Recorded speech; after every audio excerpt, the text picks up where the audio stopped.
Positive video. Positive video. Warning, this is a positive video. What am I listening to? Listen to this. There is a place of comfort sweet. Where it at? Near to the heart. Where it at? Where's that comfort place of sweet you're talking about, lady? A place where It ain't Newfoundland. we'll save your need. That's a radio, guys. What the hell is up with that? I ain't listening to that. That's nonsense. Nonsense. I got another video to upload. It's going to come right before this one. It's kind of a rant. Get ready with me. Even though I only half got ready, look at my eyes. They're like 2 piss holes in the snow. You know what I mean? I have no eyeliner on, no mascara, no eyeshadow. No time for that. I had to get out and get a letter from my doctor. I had no time. I just had to bang on whatever I could on my face and get out the door. So yeah. Guys, being alone really isn't that bad. It really isn't. Having no kids, no husband, no boyfriend is not that bad. See the spirit just went by? It's not that bad. It's lonely at times, but it's not that bad. And maybe I say that because of the trauma that I've been through with different relationships and things like that, even with my own mother. You know, it's almost better to be alone than to be abused. Verbal abuse, physical abuse, you deserve better. You are worthy. Even if you don't know that you are, I'm telling you, you're worthy. You're worthy of good things happening to you, just as I am to me. Or for me. Or what do they say? Life doesn't happen to you, it happens for you. And I'm like thinking, what the frig does that mean? I know what it means. I'm not stupid. Like, I know what it means from a spiritual point of view. And you create your own story. But guys, sometimes in your story, things happen that are out of your control.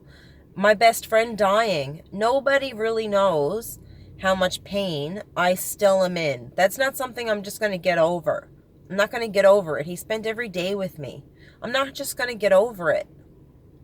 I just spent 20 minutes talking to him in spirit. Talking to him about his mother. Talking to him if he's okay. I just speak to him like he's here next to me.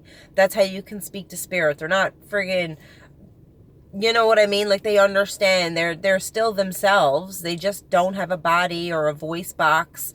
Even though, depending on their strength and our strength, they can talk to us in their own voice.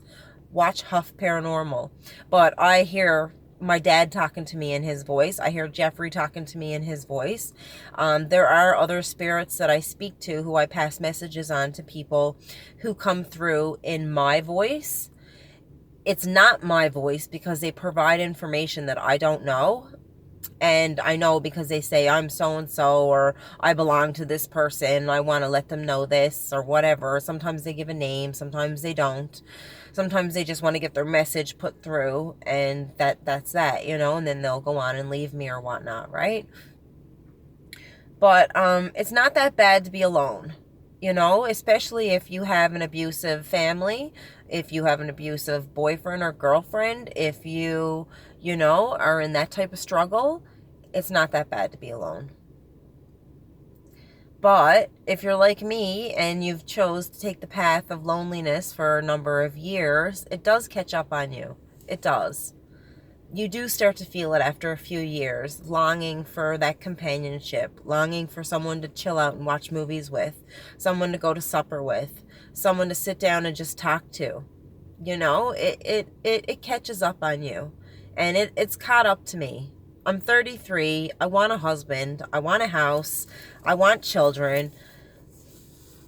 I want my own Reiki office so I can take clients in and do my job, because I don't want strangers in my apartment. I've been abused a lot when I was younger and all through my teenage years, and even certain incidences in my 20s by men, very violently. So I don't want them in my apartment.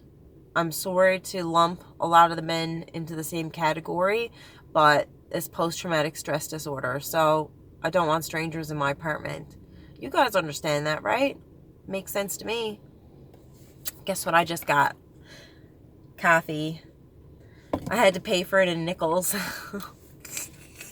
It's okay. I got my coffee. I'm fine. It's okay. It's okay. I got to go to the food bank soon. The food bank opens at 7, so I got to go at 7 and pick up my basket, my little hamper.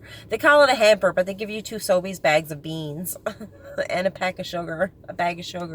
They give you a container of peanut butter, a bag of sugar. They give you 1 pasta sauce, 1 pack of noodles, and they gave me 1 pack in the last time I went, 1 pack of Jell-O powder. I'm like, do you want me to sprinkle that on my peanut butter and then add a little sugar and then make some spaghetti on the side and that's my supper? I'm not trying to be mean, but how the hell do you live off that? How the hell do you live off that? Peanut butter, sugar, a Jell-O pack, and sometimes if you're lucky, you'll get a little carton of orange juice, like a little no-name carton of orange juice. I'm not trying to be mean, but guys, how do you live off that? And they call it a hamper, but they give you 2 little Sobeys bags. And in those Sobeys bags are what I just told you. So I don't mean to sound ungrateful, but how do you friggin' live off that? Do you know I've been spooning peanut butter and eating it for the past 2 weeks? That's my supper. I've been spooning peanut butter. Like, people don't even know this stuff, right? Like, not that you need to know it. I'm sure all of you got your own stuff going on too. But come on. Like, that's bullshit. Right? And it's easy to laugh when you got no fucking choice. Please, Ashley, I hope you and Benjamin aren't watching this. As I said the F word. Hopefully he didn't notice. He might be still mopping the floor. God love him. I went and visited my friend Ashley last night, and she bought one of my mental health and disabilities candles that I've been making in dedication to me because I have mental health and disabilities. No, it's not going to a charity.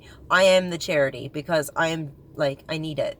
So, and I noticed you gave me an extra $1 because I put the money right in my pocket, and you gave me an extra $1. If I had known that, I would have found $1 in my car somewhere, or at least tried to look, and I would have gave that back to you, honey bear. That means a lot to me because the candle was 10 and she gave me 11, and that means a lot to me. Thank you so much, Ashley, honey. Seriously.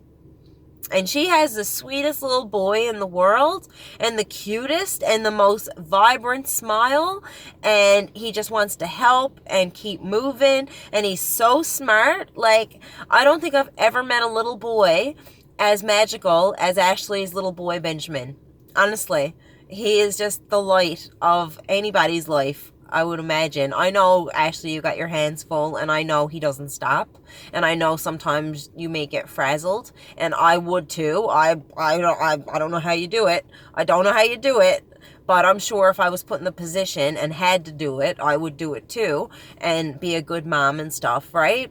Just as you're a wonderful mother, absolutely wonderful mother, and so inspiring to me, and I'm sure to many other people.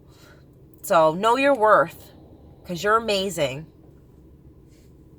So love and light to everybody. I'm going to go now because it's 5 o'clock and it's starting to get dark out, and I got to start driving because it's rush hour. And even though it's Newfoundland, it goes gridlock sometimes on the roads, just like in Toronto. I lived in Toronto for a few years, and it used to take me 3 hours to get to the friggin' corner store and back home. And after a couple of years of that madness, I was like, I'm going home. I'm going home. And I love Toronto. I got tons of spots in Toronto that I absolutely love. Sometime I'll tell you about the commercial that I auditioned for. It was a Dove commercial, and my recording's gonna be stopped. I gotta go, guys. I'll talk to you later about it. Love and light. Bye.